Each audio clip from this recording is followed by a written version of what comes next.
آتے ہیں والذین هم عن اللغو معرضون، ایمان والے جو کامیاب ہو گئے یہ وہ لوگ ہیں جو لغویات سے اعراض کرتے ہیں۔ لغویات کسے کہتے ہیں؟ ہر وہ کام جس کا نہ دین میں کوئی فائدہ اور نہ دنیا کا کوئی فائدہ، ایویں ہی بیٹھا ہوا ہے، بس ایویں ٹائم پاس کرنے کے لیے کوئی تلاش کر رہا ہے۔ ہم تو حیران ہے یار، ٹائم ہم سے رک نہیں رہا، روک لیں کسی طریقے سے ٹائم پاس نہ ہو، اور دنیا کہہ رہی ہے ٹائم کو کیا کرو، پاس کرو۔ جب انسان دین پر چلتا ہے نا تو اس کی یہ تمنا ہوتی ہے کاش جو زمانہ میں نے بے دینی میں گزار دیا نا وہ مجھے دوبارہ مل جائے، میں کہاں پہنچ جاؤں اب۔ کتنے لوگ میں نے دیکھے ہیں 40 سال میں توبہ کی، کہتے ہیں یار بہت دیر سے توبہ کی، بڑا نقصان ہو گیا۔ ہم چاہتے ہیں ہم دوبارہ پرانی زندگی میں جائیں، اس وقت توبہ کریں، تو اس 20 سال میں کیا کچھ کر لیتے ہیں۔ تو ایسے تمام چیزوں سے اپنے آپ کو بچاؤ جس کا نہ دین میں کوئی فائدہ نہ دنیا میں۔ اس کا مطلب یہ نہیں کہ کھیل کود چھوڑ دو، کسی حد تک کھیل کود ہنسی مذاق میں دلچسپی لینا یہ بھی ہماری مینٹلی ہیلتھ کے لیے ضروری ہے۔ جو صوفی بن کے بیٹھ جاتے ہیں نا اور کھیل کود ہنسی مذاق چھوڑ دیتے ہیں، سب سے پہلا ان پہ پتہ ہے کیا وبال آتا ہے؟ تکبر پیدا ہو جاتا ہے ان کے اندر، ایک وقار، اور وہ ہر وقت ایسے اپنی وہ ایک پرسنالٹی بنا لیتے ہیں، وہ پرسنالٹی ان کی کھوپڑی کو کیا کر دیتی ہے؟ آؤٹ۔ تو تھوڑا سا ہنستا بولتا اچھلتا کودتا، کبھی کبھار گٹر کے ڈھکن پہ بھی بیٹھ جایا کرو کبھی کبھار۔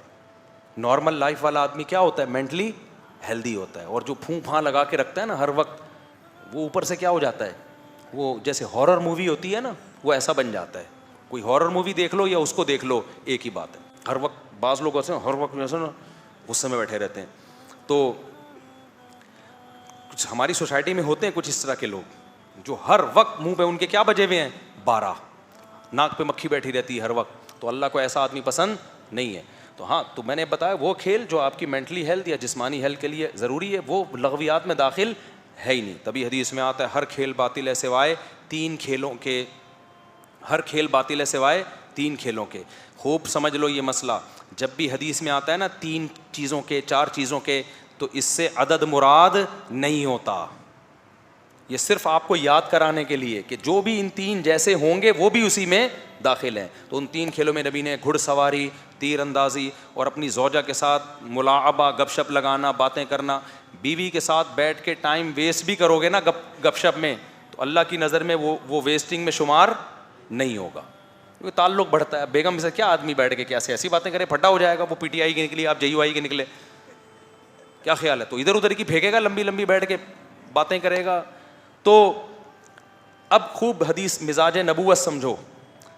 ایک اہل حدیث عالم تھے میرے ساتھ کہیں ٹی وی میں بیٹھے ہوئے تھے، وہ مجھے کہنے لگے کہ ایصال ثواب کا سوال پوچھا گیا۔ میں نے کہا جائز ہے ایصال ثواب، قرآن پڑھ کے بھی ثواب پہنچا سکتے ہیں، صدقہ کر کے بھی پہنچا سکتے ہیں۔ انہوں نے فوراً حدیث پیش کی کہ بھئی نبی صلی اللہ علیہ وسلم نے فرمایا صرف 3 چیزیں ہیں، صدقہ جاریہ، علم ينتفع به او ولد صالح يدعو له۔ نبی نے تو 3 چیزیں فرمائی کہ مرنے کے بعد ہوتی ہے، جاری ہوتی ہیں، صحیح حدیث ہے، ولد صالح يدعو له، اولاد جو دعا کرتی ہے، صدقہ جاریہ، اور علم جو چھوڑ کر جاؤ۔ چوتھی کا تو نبی نے کہا نہیں۔ میں نے کہا آپ مزاج نبوت نہیں سمجھتے، جب بھی حدیثوں میں 3 عدد 4 عدد، اجماع ہے کہ یہ 3 اور 4 میں محصور نہیں ہوتا، مفہوم مخالف کا یہاں اعتبار نہیں ہوتا، جو بھی ان 3 جیسی ہوگی وہ بھی اس میں۔ مثال کے طور پر حدیث میں آتا ہے اولاد جو باپ کے لیے دعا مانگے، تو کیا مطلب پڑوسی دعا مانگیں گے وہ فائدہ نہیں ہوگا کیا؟ نہیں ہے میرا خیال ہے بات سمجھ میں۔ صحابی کا انتقال ہو گیا، انہوں نے کہا یا رسول اللہ میں اپنے والد کے لیے کنواں صدقہ کرنا چاہتی ہوں، یہ والدہ کے لیے یا والد کے لیے؟ ان امی توفیت عنی افاتصدق عنہا، میری ماں کا انتقال ہو گیا، میں کہ صدقہ کروں؟ آپ نے فرمایا ہاں۔ تو صدقہ کی اجازت دی جا رہی ہے نا، تو یہ صدقہ ایک نیکی ہے۔ اب یہ منحصر صدقے میں نہیں ہے، نیکی ہے۔ اس کا مطلب کوئی بھی نیکی ماں باپ کو پہنچائی جا سکتی ہے۔ صدقہ تو ایک ایگزامپل ہے، ایک مثال ہے۔ اسلام قیامت تک کے لیے آیا ہے نا، تو مثالوں سے کلیات سمجھائے گا، ایک ایک چیز کان پکڑ کے نہیں سمجھائے گا کہ یہ بھی جائز ہے، یہ بھی جائز ہے، یہ بھی جائز ہے، یہ بھی جائز ہے۔ اصول اور ضابطے بتا دیے ہیں۔ بھائی صدقہ کا ثواب کیوں مل رہا ہے؟ یہ کیسی بات ہے کہ صدقے کا تو ملے کوئی اور نیکی کا نہ ملے؟ اس میں اللہ میاں کو کیوں اتنا چھوٹا ظرف کر رہے ہو بھائی اللہ میاں کا؟ ہاں ایک سوال پیدا ہوتا ہے کہ اگر یہ قرآن پڑھ کے بخشنا یا ثواب پہنچانا، یہ بخشنا کا لفظ نا تھوڑا سا جاہلانہ سا لفظ ہے، ایصال ثواب اچھا لفظ ہے۔ اگر یہ جائز ہوتا تو صحابہ نے کیا ہوتا، صحابہ سے تو ثابت نہیں ہے. تو خوب سمجھ لو, انفرادی عمل کسی نے کیا ہو, دل میں نیت کر لی کہ اس کا ثواب فلاں کو پہنچے, اس کا ثبوت تلاش کرنا ایک عبث کام ہے, کیونکہ یہ دل کی کیفیت کا نام ہے. کون کس کے لیے نیکی کر رہا تھا, کون نہیں کر رہا تھا, یہ دل میں دل کا چیز ہے نا, یہ کہاں پتہ چلے گا ہمیں؟ تو کیسے پتہ چلے گا کہ کسی صحابی نے کیا کہ نہیں کیا؟ یہ تو دل میں نیت تھی, کر لیا کوئی بھی نیکی. ہاں اجتماعی طور پر اگر کسی صحابی نے کسی کے لیے کیا ہوتا وہ ثابت ہوتا, کیونکہ اجتماعی عمل سب کو نظر آتا ہے, نیتیں نظر نہیں آتی. اسی وجہ سے ہم کہتے ہیں اجتماعی قرآن خوانی ایصال ثواب کے لیے بدعت ہے, کیونکہ اگر یہ ثابت ہوتی تو منقول ہوتی. سمجھتے ہو کہ نہیں سمجھتے ہو؟ اگر اجتماعی قرآن خوانی مرحوم کے لیے ثابت ہوتی تو کہیں تو ثابت ہوتا کہ صحابہ نے تمبو لگایا, لوگوں کو بلایا, قرآن پڑھا, بخشا. کہیں بھی ثابت نہیں ہے. اس کا مطلب ایصال ثواب اجتماعی طور پہ ثابت, چپ رہ گئے آپ لوگ, نہیں ہے. تو جو مرحوم دنیا سے جایا کرے نا, سب سے بہتر تو وہ کیا کرو جو منسوس ہے. منسوس ہے صدقہ, سب سے بہتر طریقہ ایصال ثواب کا کیا ہے؟ صدقہ کرو. اس کے بعد دوسرے نمبر پہ کوئی بھی نیکی کرنا چاہو, کیونکہ وہ اختلافی مسئلہ ہے, صدقہ میں اختلاف نہیں ہے. لیکن اجتماعی طور پر کچھ بھی نہ کیا کرو, اجتماعی عمل ثابت نہیں ہے. مثال ہے, اسلام قیامت تک کے لیے آیا ہے نا, تو مثالوں سے کلیات سمجھائے گا. ایک ایک چیز کان پکڑ کے نہیں سمجھائے گا کہ یہ بھی جائز ہے, یہ بھی جائز ہے, یہ بھی جائز ہے, یہ بھی جائز ہے. اصول اور ضابطے بتا دیے ہیں. بھائی صدقہ کا ثواب کیوں مل رہا ہے؟ یہ کیسی بات ہے کہ صدقے کا تو ملے, کوئی اور نیکی کا نہ ملے؟ اس میں اللہ میاں کو کیوں اتنا چھوٹا ظرف کر رہے ہو بھائی اللہ میاں کا؟ ہاں ایک سوال پیدا ہوتا ہے کہ اگر یہ قرآن پڑھ کے بخشنا یا ثواب پہنچانا, یہ بخشنا کا لفظ نا تھوڑا سا جاہلانہ سا لفظ ہے, ایصال ثواب اچھا لفظ ہے. اگر یہ جائز ہوتا تو صحابہ نے کیا ہوتا, صحابہ سے تو ثابت نہیں ہے.